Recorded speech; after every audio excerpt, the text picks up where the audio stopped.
তো ট্রেন চলে আসছে, যেটাই আমার যাওয়ার কথা। তো আমরা এখন আমাদের বগি খুঁজতেছি, যে দেখি কোনটা পাই। বসার সিট মনে হয় না যে পাওয়া যাইবে, আমি টিকিটই কাটি নেই। তো দেখি উপরে ট্রেনের ভিতরে উঠছে, টিটির সাথে কথা বললে যদি একটা কিছু ব্যবস্থা করা যায়। কিছু দূর আসার পর একটা গ্রামের অঞ্চল, তো দৃশ্যটা অনেক সুন্দর ছিল। আমি ট্রেনের পাশে বসিয়া ভিডিও করলাম।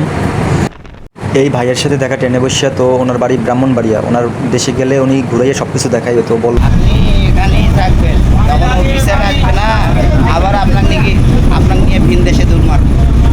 কথা বুঝলেন?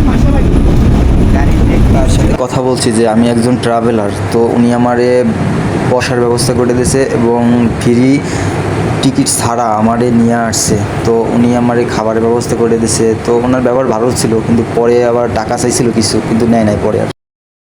তো কিছু দূর আসার পর আমরা যমুনা সেতু দেখতে পেলাম, বাংলাদেশের দ্বিতীয় বৃহত্তম পদ্মা সেতুর পর বড়।